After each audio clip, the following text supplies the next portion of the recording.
觀眾朋友，大家好，歡迎收睇粵語快報，我係婷婷。今日係美東時間7月21號星期二，先嚟睇一組快訊。美國總統特朗普嘅臨時全球10%關稅即將喺7月24號到期。美國嘅貿易代表格里爾今日話，好快就會對幾十個國家推出新嘅關稅措施。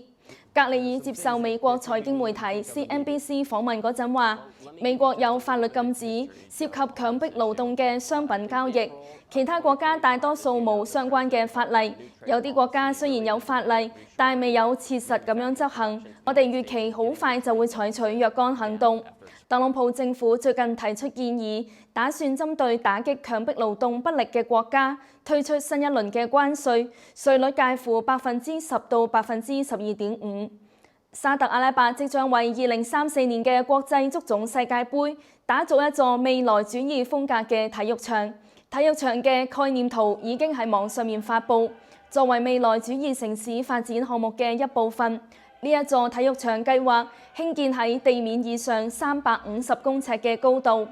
2034年嘅世界盃已經正式確認喺沙特阿拉伯舉行，將會係繼2022年卡塔爾世界盃之後，世界盃第二次喺中東地區舉行。日本北海道熱門旅遊勝地富良野市7月20號發生致命交通意外，一個喺當地自駕遊嘅香港家庭喺駕駛租賃私家車期間，同對頭車正面相撞，造成1死5傷。車上面一個坐喺副駕駛座位嘅53歲香港女子送院搶救之後，拖到今日傷重不治。日本警方初步懷疑由港人駕駛嘅車輛事發嘅時候逆線駛向對向嘅車流，而家正喺度調查事故嘅原因。今次係北海道富良野5日之內發生嘅第二單涉及香港人自駕遊嘅嚴重事故。上個禮拜四，一架載有5個港人嘅私家車因故受困喺上富良野町 JR 富良野線嘅平交道，被駛到埋嚟嘅列車撞擊，車身係嚴重損毀，5個人受傷送院。7月17號，香港樂壇殿堂級嘅夫妻檔林子祥同葉倩文迎嚟結婚30週年珍珠婚嘅大日子。兩個人當日同仔仔林德信、新抱同埋3歲嘅細孫女溫馨齊聚，共同慶祝呢一個充滿愛嘅里程碑。現年64歲嘅葉倩文喺社交平台分享一家人嘅合照。喺張相入面，葉倩文留住優雅嘅銀灰色短髮，身着紅色嘅短袖 T 恤。78歲嘅林子祥滿頭白髮，兩個人手捧寫住 Happy 30th Anniversary 嘅蛋糕頭貼頭。林德信一家3口一同入鏡，畫面洋溢住幸福。咁喺繼續更加多內容之前，提醒觀眾朋友，我哋每日追蹤全球嘅最新熱點，唔記得幫我哋點讚、訂閱粵語快報、開啟埋鐘仔，咁樣第一時間就可以收到最新嘅消息。首先嚟關注美伊戰爭嘅最新消息，伊朗喺法爾斯省拉爾一帶發射咗一個彈道導彈，不過截至目前為止，伊朗方面仲未公布呢一枚導彈嘅具體打擊目標。但幾乎喺同一時間，科威特嘅軍方亦都表示，當地嘅防空系統正喺度應對敵對嘅導彈同埋無人機嘅威脅，仲將呢一波嘅威脅形容為係伊朗嘅罪惡嘅侵襲。與此同時，巴林嘅內政部亦都話，當地響起咗防空警報，敦促民眾保持冷靜，即刻前往附近嘅安全場所避難。伊朗嘅革命衛隊宣稱擊中咗巴林嘅數據中心，仲聲稱話摧毀咗一個亞馬遜嘅中央資料基礎設施。咁不過，而家巴林政府、亞馬遜同埋美國方面都未有證實呢一個消息。網絡上面仲有消息話，呢一座設施負責處理海灣國家嘅電信網絡、銀行應用程式同埋大量嘅日常資料。呢一個似乎代表住德黑蘭正喺度將海灣國家嘅能源、供水、交通同埋數字系統都納入所謂嘅報復範圍。而喺巴林當地，仲設有美國海軍第5艦隊嘅總部，同時亦都部署咗其他美軍嘅設施，包括謝克爾薩空軍基地。如果伊朗繼續對美軍基地發動打擊，可能仲會存在美軍傷亡嘅風險。另外，亦都有消息話，伊朗正喺度向卡塔爾嘅方向發射導彈，可能係針對當地嘅美軍設施。外界正喺度密切關注駐有美軍嘅烏代德空軍基地同埋其他相關軍事設施。由目前嘅情況嚟睇，伊朗似乎係將攻擊嘅重點放喺中東嘅美軍身上，企圖造成美軍更大嘅傷亡。咁喺伊朗境內，法爾斯省首府切拉子就疑似被打擊。網上面流傳嘅片段顯示，喺莫阿里阿巴德一帶升起有大量嘅煙柱，懷疑有目標被打擊。而家仲未清楚情況係點樣。不過，切拉子當地有伊朗嘅電子工業園區，仲有空軍基地，都可能係美軍打擊嘅目標。以色列同美國官員表示，以色列嘅情報機構確信，伊朗喺舊年秋天將幾千架濃縮鈾嘅離心機轉移到一處深山嘅隧道入面。呢一個動向引發外界更加關注，德黑蘭可能會重建佢哋嘅核計劃。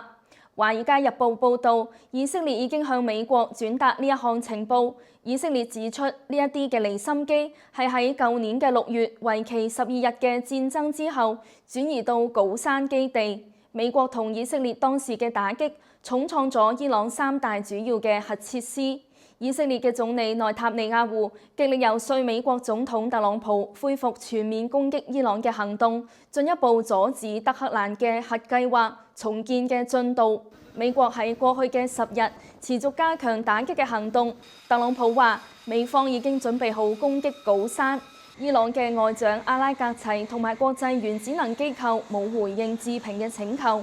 白宮就建議《華爾街日報》參考特朗普總統上個禮拜有關呢一個基地嘅訪問內容。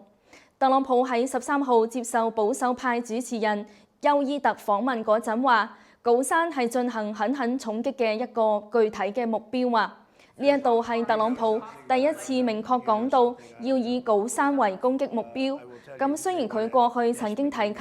伊朗有一個深埋喺花崗岩下面嘅地下設施，呢一個基地長年受到美國同以色列嘅監控，外界對於伊朗喺當地嘅活動幾乎係一無所知。呢一個意味住任何針對當地嘅空襲都會面臨巨大嘅挑戰。古山鄰近伊朗一處主要嘅核設施，原本計劃用嚟取代2020年懷疑係因為被破壞行動引致爆炸而嚴重受損嘅一座地下離心機嘅組裝廠。長期關注核子同埋核不擴散議題嘅科學同國際安全研究所話，喺過去嘅15個月內，呢一個基地嘅活動一路都喺度穩步推進。唔單止有貨車進出，進行隧道嘅加固工程，周圍仲拉起咗安全嘅警戒線。與此同時，伊朗另一個興建喺2007年之前封閉嘅舊隧道網絡嘅周圍，亦都被發現有施工嘅作業喺度進行緊。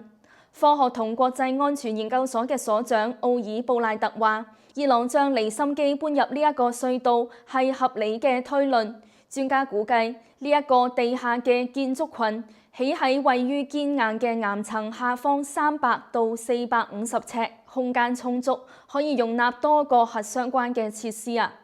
美國前總統拜登政府嘅國家安全委員會嘅伊朗事務主任斯旺森就話，德黑蘭過去曾經有隱匿嘅核活動嘅記錄，佢喺加固嘅地下設施之內進行嘅任何未申報嘅活動都值得警惕。咁跟住我哋嚟關注中國廣西洪災嘅最新消息。廣西橫州等地爆發洪災，傷亡慘重，大量幸存嘅村民亦都失去家園，一貧如洗。而當局嘅所謂救援亦形同虛設，好多災民連食物都冇，紛紛離開家園逃荒。一個當地嘅博主發影片話，好多災民攀山涉水外出逃荒。博主話，冇諗到呢一個年代仲過住呢一種逃荒嘅日子，後面10幾條村嘅人都要走出去，因為村入邊所有嘅糧食都冇晒。佢話村民只能夠選擇逃命，去到出邊就有嘢食啦。佢仲隱晦咁話，在佢外面好心人捐助嘅千百萬嘅物資，災民根本就收唔到。黨媒宣傳嘅所謂無人機高科技送物資根本就唔存在，災民活命只能夠靠自己。一個女村民受訪嗰陣話，屋企都冇晒糧食啦，出唔去就會喺呢度餓死。另外有一個村民話，被洪水圍困嘅幾日入面，就靠屋企被洪水浸過嘅米嚟活命，洗走米入邊嘅沙石之後煮粥食，因為米發咗毛，啲粥都係酸㗎。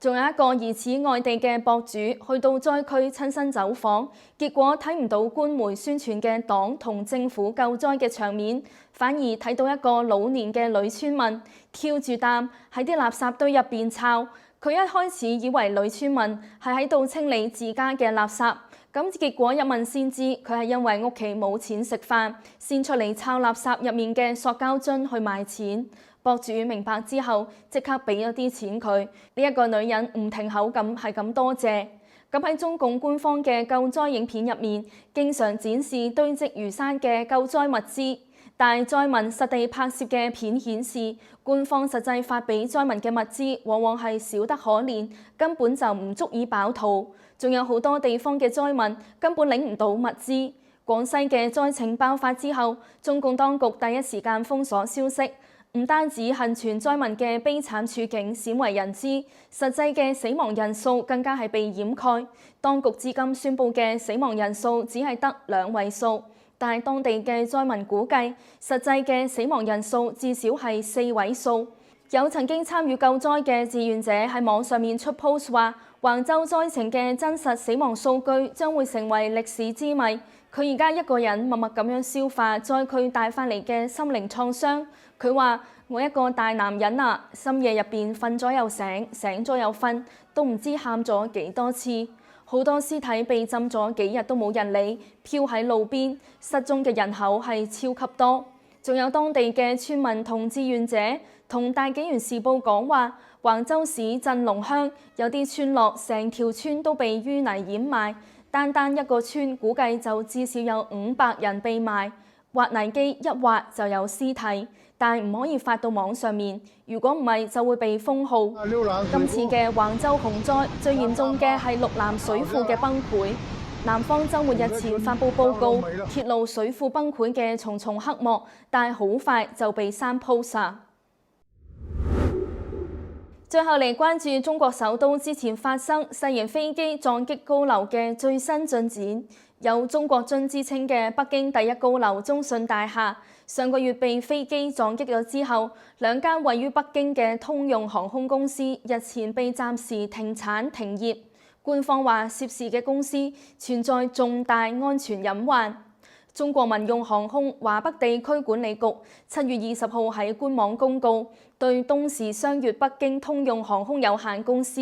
東時鯤鵬北京通用航空有限公司作出暫時停產停業嘅決定。公告話，上述2間公司長期未有開展飛行活動，無法確認公司嘅飛行人員嘅資質同埋航空器適航嘅狀態，滿足所申請嘅經營許可項目飛行安全嘅要求，存在住重大嘅安全隱患。由即日起，責令2間公司立即排除隱患，暫時停產停業，仲要停止使用航空器。公告仲表示，暫時停產停業期間，2間公司唔可以開展任何同飛行活動相關嘅經營項目。喺重大安全隱患排除之後，如果需要恢復，需要經由中國民用航空華北地區管理局安全嘅檢查確認同意。東時商越同東時鯤鵬2間企業雖然分屬唔同嘅投資主體，但實際上係同一個品牌體系之下嘅業務關聯公司，共同服務於東方時尚航空戰略。值得注意嘅係，東時商越同東時鯤鵬2間航空公司被停業之前，北京發生咗一單細型飛機撞擊中國樽嘅事件。官方話呢一單事件造成1個人死亡，13個人受傷。撞擊事件發生喺6月26號挨晚，涉事嘅66歲劉姓男司機，事發當日喺北京平谷區一個通用機場駕駛飛機起飛，先後進行伴飛同獨立飛行。咁佢喺獨立飛行嗰陣偏離設定嘅區域，仲同機場失聯，之後撞向咗距離中南海只係得幾公里嘅中信大廈中國樽。大廈被飛機撞出咗一個窿，飛行員當場死亡。